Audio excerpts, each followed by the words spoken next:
दर्पण कितने प्रकार का होता है? दो प्रकार का होता है। पहला समतल दर्पण, पहला जो होता है आपका ये होता है समतल दर्पण, अंग्रेजी में इसको प्लेन मिरर बोलते हैं।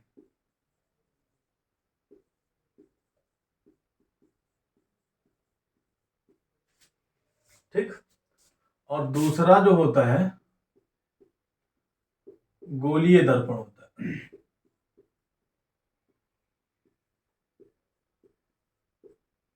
इसको स्फेरिकल मिरर बोलते हैं।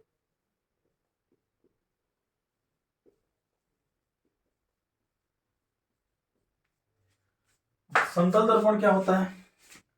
समतल दर्पण एक समतल कांच का भाग होता है जिसके एक भाग पर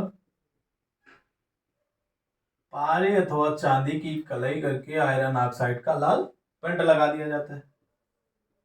तो वह दर्पण जो समतल होता है समतल दर्पण कहलाता है। ठीक। वह दर्पण जो समतल होता है समतल दर्पण कहलाता है। इसका एक भाग परावर्तक होता है, यानी एक तल इसका परावर्तक होता है और दूसरे तल पर पालिश की गई होती है। ठीक। ये समतल दर्पण लगभग सभी के घरों में उपलब्ध है, जिसमें हम अपना फेस देखते हैं, समतल दर्पण होता है। दूसरा क्या है आपका? गोलीय दर्पण। गोलीय दर्पण क्या होता है? गोलीय दर्पण किसी कांच के खोखले गोले का काटा गया एक भाग होता है जिसके किसी एक भाग पर पारे अथवा चांदी की पालिश करके आयरन ऑक्साइड का लाल पेंट लगा देते हैं। आओ चित्र से समझते हैं। मान लीजिए कि यह कोई, फिर से बताएंगे, नहीं अच्छा बना।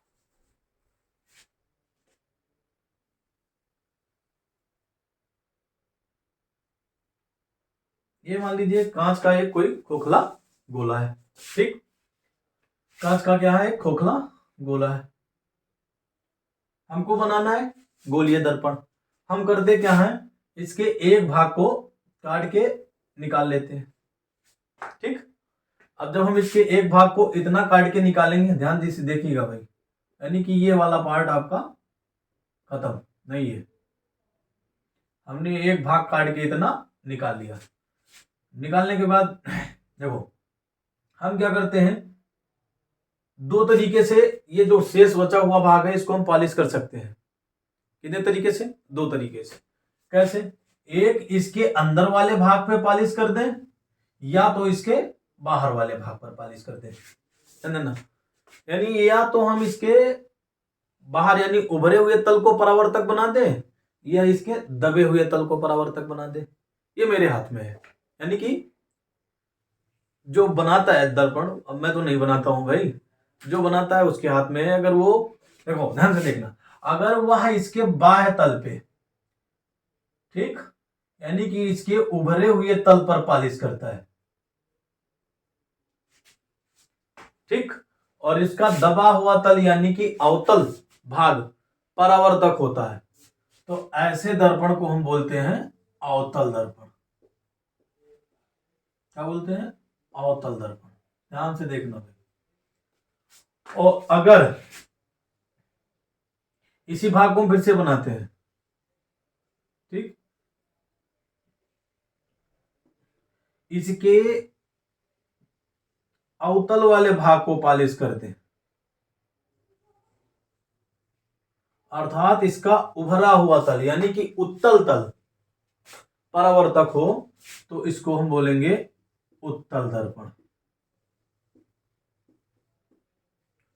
तो इस प्रकार हम कह सकते हैं कि गोलीय दर्पण भी दो प्रकार का होता है। कौन सा? उत्तल दर्पण और दूसरा अवतल दर्पण। परिभाषा कैसे लिखेंगे? पहले तो गोलीय दर्पण की देख लीजिए कि गोलीय दर्पण किसी कांच के खोखले गोले का काटा गया भाग होता है जिसका एक तल परावर्तक और दूसरे तल पर कलई की गई होती है। ठीक।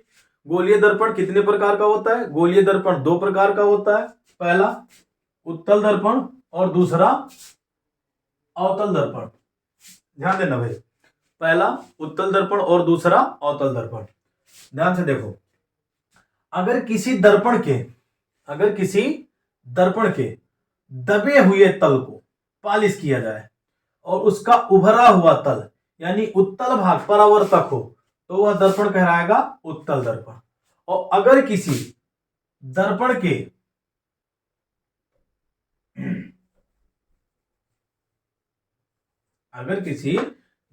के उभरे हुए भाग पर पालिश की जाए और दबा हुआ तल परावर्तक हो तो वह अवतल दर्पण होता है। ठीक, क्लियर। इसके आगे बढ़ते हैं। अगला जो टॉपिक होगा आपका वो होगा दर्पण से संबंधित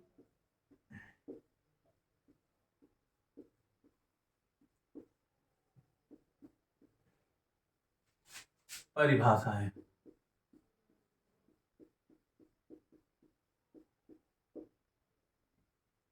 ठीक, अगला टॉपिक आपका ये होगा जो अगले वीडियो में पढ़ाया जाएगा।